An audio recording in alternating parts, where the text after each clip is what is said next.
أرشد من اصطفاه من عباده للتعلم والتعليم وجعل العلم سبب النجاة الفوز بالزلفى عند الملك العظيم والصلاة والسلام على من أرسله الله هادى إلى الصراط المستقيم وعلى آله وصحبه الفائزين من صحبته إلى الخلود في دار البقاء والنعيم.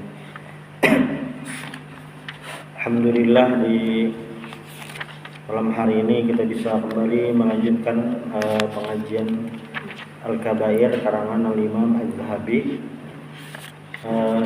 tentang dosa-dosa besar. Dosa besar yang berikutnya itu adalah as-sariqah. Apa sariqah itu? Sariqah itu adalah pencurian. Nah, dalam sebuah riwayat disebutkan, riwayat dari ulama hadis, la yazni zani hina yazni wa huwa mu'min. Tidak akan orang itu berzina sedangkan dia lagi beriman. Imannya lagi stabil, ada mungkin orang itu berzina. Wala yasriqus sariqu hina yasriq wa huwa mu'min. Dan tidak mungkin juga seorang pencuri itu dia bisa mencuri padahal dia lagi beriman. Nah, walakin at-taubah ma'rubah. Berdasarkan hadis ini, maka iman itu akan terpengaruh karena perbuatan dosa seseorang. Di hadis lain itu disebutkan al-imanu yazidu wa yanqus. Iman itu bisa yazid, bertambah, bisa berkurang. Nah, iman bisa bertambah ketika seseorang berbuat kebaikan, amal soleh. Bisa berkurang karena kemaksiatan. Artinya ketika ada orang yang selalu berbuat kejahatan, imannya tuh bertipis. Itu kemaksiatan. Kenapa gerang ya? Paling kada benar apa? Ketikanya maksiat itu seakan-akan lupa. Lupa apa? Ada Allah Ta'ala Maha melihat. Ada malaikat yang tukang catat. Lalu ada hari kiamat, maksudnya akhirat, yang membalas perbuatannya. Nah itu. Nah, wa ana Aisyah radhiyallahu anha qalat kana Rasulullah sallallahu alaihi wasallam yaqta'u yadas sariqi fi rub'i dinarin fasa'idan. Adalah Rasulullah sallallahu alaihi wasallam memotong tangan pencuri yang melakukan pencurian sebanyak 1/4 dinar. Itu. Nah, dalam bab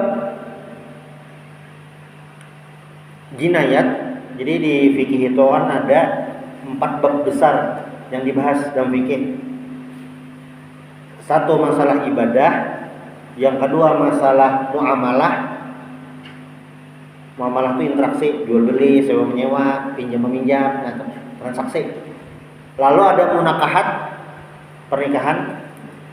Kalau ibadah di kita itu selain sholat diaturakan, awal puasa ada pengumumannya, awal hari raya ada pengumumannya, nah diaturakan. Baik itu pulang zakat, lembaganya banyak. Itu haji ada petugasnya ada. Muamalat bang, muamalat ya juga banyak lembaga-lembaga sudah, lembaga-lembaga syariah yang membantu transaksi kita. Itu ibadat, muamalat, munakahat. Nah, munakahat ini ada 2 lembaga yang berperan di dalamnya. Satu KUA, yang kedua pengadilan agama. Itu. Nah, lalu yang keempat, nah ini yang di wadah kita belum, cuma di Aceh berlaku walaupun belum sama semuanya, tapi berlaku itu karena daerah khusus. Jinayat, salah satu jinayat kriminalitas itu adalah pencurian. Nah, pencuri itu hukumannya apa? Pencuri itu hukumannya dipotong tangan. Nah kayak gitu ya. Lalu dipotong tangannya seapa? Fi rum'id dinar, seperempat dinar. Artinya ada batasannya. Jadi udah di pembahasan fikih itu, seorang pencuri itu ketika melakukan aksinya sampai batasan ini hitungan. Jadi mau mencuntan sandal aja di masjid, sandalnya sandal jepit biasa aja, itu masih belum masuk hitungan. Berarti kan ada apa-apain lah. Nah, ada dalam fikih itu ngarannya takzir. Takzir itu hukuman jarak. Ada nama itu. Itu yang dalam Al-Quran, hadis Nabi kadang mengatur perinciannya. Ada takzir ngarannya. Bilanya sampai hitungannya, si maling nih dipotong tangan, tetap masih mencuntan kedua kali, residivis nih berarti ditetak mana? Betis sebelah kiri. Masih mencuntan, tatak pulang tangan sebelah kiri. Masih mencuntan, tatak berarti sebelah kanan. Masih mencuntan, ini dasar maling benar. Tangan habis masih aja mencuntan lagi. Coba itu rumusnya kira-kira nih nah. Ini mencuntan. Tangan tuh nak potong, kurang melihat seberataan. Kira-kira tuh sumpan ada jubang. Kelihatan tuh nah sumpannya. Ini maling nih gitu. Kayak itu kurang waspada ini jadi bahari maling nih. Ini kenapa harus ditakut nih? Cuma tetap tangan karena maling kah? Sudah ketahuan ya kan? Nah itu meminimalisir. Tapi ada tapinya adalah maling yang sudah dipotong tangan itu dosa malingnya habis dah. Ini misalnya maling, lalu dieksekusi, potong tangan, nah dosa malingnya habis dah. Ada lagi kisahnya. Jadi seorang hamba seperti kertas putih lagi itu, maksudnya dihitung ada lagi dosanya habis dah. Di dunia habis dah kisahnya. Nah itu. Nah di zaman Sayyidina Umar radhiyallahu an pernah terjadi pencurian karena waktu itu masa penceklik, jadi banyak maling-maling. Tapi Sayyidina Umar sekalinya kada menghukum. Nah lalu kan terjadi diskusi kenapa kada menghukum. Sekalinya maling-maling yang ada itu lain profesi, tapi karena keterpaksaan. Nah lain. Memang as-sariqu was-sariqatu itu ada hubungannya lawan profesi. Ada orang dasar profesinya itu dia senang itu. Dan ayat tentang pencurian dan ayat tentang penzina ini ada perbedaan.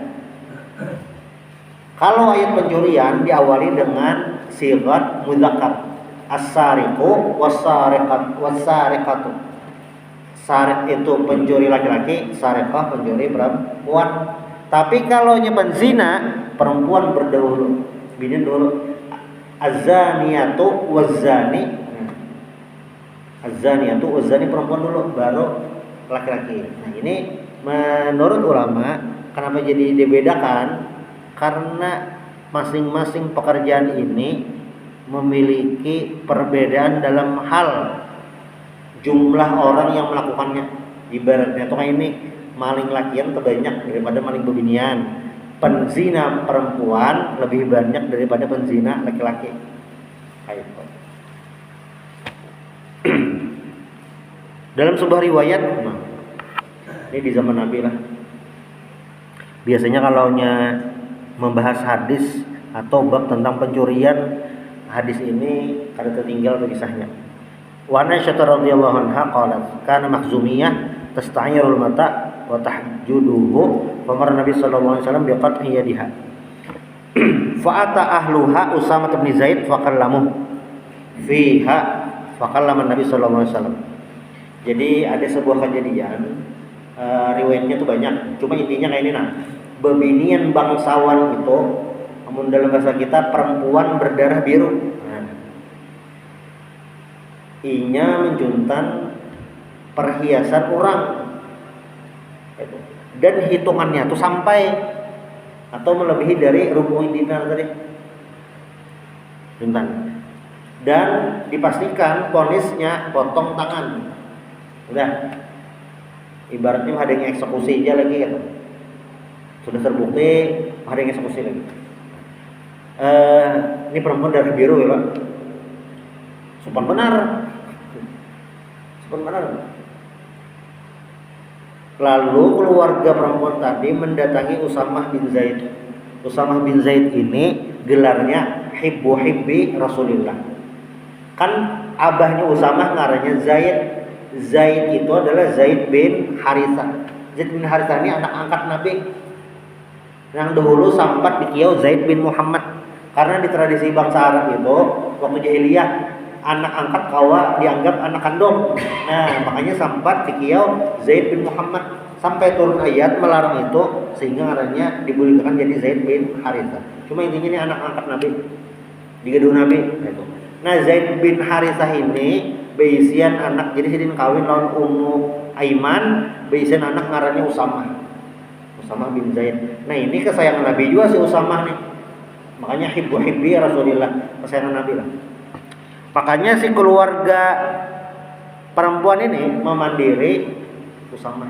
Hanya kayak itu. Nabi eksekutor, maksudnya Nabi yang memutuskan. Nah, orang-orang terdekatnya itu dipandiri. Makanya kayak itu. Lalu sama memandiri Nabi itu. Minta diringankan atau apa kan? Lalu jar Nabi, ya Usamah, la araka tashfa' fi haddin min hududillahi ta'ala. Tsumma qama an-nabi sallallahu alaihi wasallam khatiban. Ibaratnya itu Nabi kayak apa ya kamu Usamah? Ini hukuman Allah itu. Lalu jar Nabi lah, innama ahlaka man kana qablakum annahum kanu idza sarqa fihim asy-syarifu tarakuh wa idza sarqa fihim ad-dha'ifu qata'uh. Ini bahasanya keras benar. Nabi sangat keras.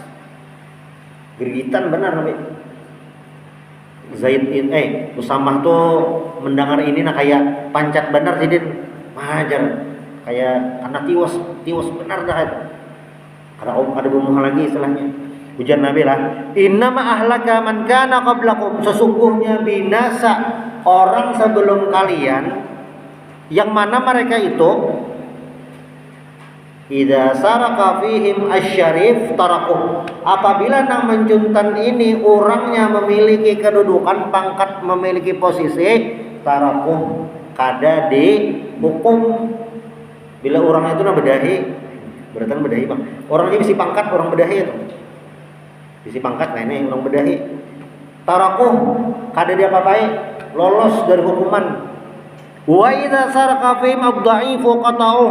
Tapi bilanya yang menggawe ini rakyat jelata, miskin, lain menengah ke bawah lagi, bawah ke bawah, di bawah garis UMR, mesin benar. Kada ada apa-apa. Qata'uh, mereka potong tangannya, dieksekusi, diurus. Nah, terus sebutin paragraf lah istilahnya. Paragraf berikutnya, dan ini yang tambahannya lagi ujar Nabi apa nah? Walladzi nafsi biyadih. Nah, demi jiwa yang ada aku di tangannya, maksudnya demi Allah Ta'ala. Lau anna Fatimata binti Muhammadin lau anna Fatimata binta Muhammadin saraqat laqata'tu yadaha. Seandainya Fatimah binti Muhammad, kayak itu sih dulunya banyak sariknya. Mun bahasa kita, amunnya anakku menjuntan, ku tatak tangannya seorang, laqata'tu yadaha, aku sendiri yang memotong. Kamu pilih, tapi tarik benar. Nah, faqata'a yadal makhzumiyah, dan akhirnya Nabi pun memotong tangan perempuan Makhzumiyah tadi, dari Bani Makhzum. Mulianya dari keturunan mulia. Tapi kan menurut jalan dihukum. Nah, qala ulama wala tanfa'u as-sariqa taubatuhu. Taubat seorang pencuri itu tidak bermanfaat, tidak ada hasilnya illa kecuali ayyarudda ma saraqa, kecuali dia membolehkan apa yang dicuntannya. Fa in kana muflisan tahallala min sahibil mal. Tapi bilanya kada duit lagi membolehkannya, maling TV dulu, maling TV ini masih mungkin bang. Wah ini jarang terdengar bang. Dulu maling TV, maling mesin banyu, anak itu menjuntannya misalnya maling TV lah, menjuntan, maka kayak apa taubatnya? Taubatnya harus membolehkan barang atau mengganti duitnya. Itu. Tapi bilanya duitnya kada ada lagi, habis dah duitnya, dipakai macam-macam. Kada mau mengganti. Apa? Tahallala, minta halal lawan sahibil mal, lawan yang bisi harta. Nah, ada cara lain. Wallahu alam yang di bab syarikah. Nah, ini yang di bab taubat, syarat taubatnya ada 4 tuh yang kayak ini. Karena syarikah ini dosa berhubungan dengan orang lain. Apakah syarikah ini hanya mencuri harta orang lain? Jadi syarikah ini berhubungan dengan bab muamalah tentang kepemilikan. Nah, makanan. Rancak orang mengisahkan dah. Makanan ini ampun yang maulah atau ampun yang menukar. Bagaimana cara memilikinya? Ada beberapa macam cara. Satu, ditukari. Tukarlah, jual. Asalnya kada bisa dimakan haram atau boleh ini jualan orang. Tapi karena ditukari jadi halal, boleh dimakan. Itu. Lalu yang kedua, kayak apa supaya kau memiliki ini? Berarti diberi atau meminta. Nah ini. Ya, itu dua cara. Maling, acil warungnya abot, membayari orang-orang mangsule, diambilnya wadah 2 buting ada bupadah. Berarti maling sudah. Kayak apanya taubatnya? Kadang maling sebujurannya. Satu, nah ini dibayari. Tadi lu tak ambil jar hauran benar, apa alasan? Penting dibayari. Satu. Lalu yang kedua, duitnya kada ada. Bayar kada ada duitnya, minta maaf benar lu mengambil wadah pian tadi, minta halal. Itu pilihan kedua. Sudah. Nah, intinya maling itu adalah mengambil hak orang lain. Hak orang lain ini sebujurannya tidak terbatas orang yang tidak ada hubungan keluarga. Yang ada hubungan keluarga bisa jual lah, bisa. Makanya ada rumus lah. Harta orang tua bukan harta anak, harta anak adalah harta orang tua. Nah, ada rumusnya itu.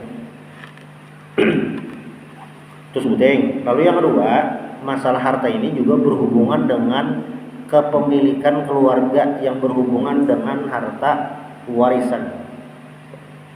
Nah, Islam itu sebenarnya mengatur tentang batasan kepemilikan dalam keluarga. Makanya ada ngarannya waktu meninggal itu harta waris atau ilmunya itu ilmu faraid yang mengatur warisan. Semalam adalah kita bahas tentang memakan harta anak yatim. Nah, itu sama hubungannya lawan maling nih. Kayak apa gerak? Misalnya seorang laki-laki meninggal, memiliki 1 orang anak, 1 orang istri. Itu. Seorang laki-laki meninggal, memiliki 1 orang anak, 1 orang istri. Rumus warisannya nyamannya nih. Istri dapat 1/8, sisanya 7/8-nya, sisanya lah. Misalnya duitnya 8 miliar, 1 miliar gasan yang mama, 7 miliar gasan anak laki-laki tadi. Itu jalan dah itu ya begini habis deh kisahnya ada lagi. Tapi bilanya di sanak nang laki-laki ini atau paman si anak atau ipar si mamanya itu kada dibagi sidin, malah diambil sidin, diambil dasar diambil, kada dijulung lawan anak pemanakan tadi. Maka siding sana itu hukumnya sama lawan pencuri, ambil ampun kurang, tapi ampun kemanakan nurun juga aja, tapi lain duitnya tuh. Beda kasusnya kalau si paman ini berlaku sebagai wali, maharaguakan, mengasuh.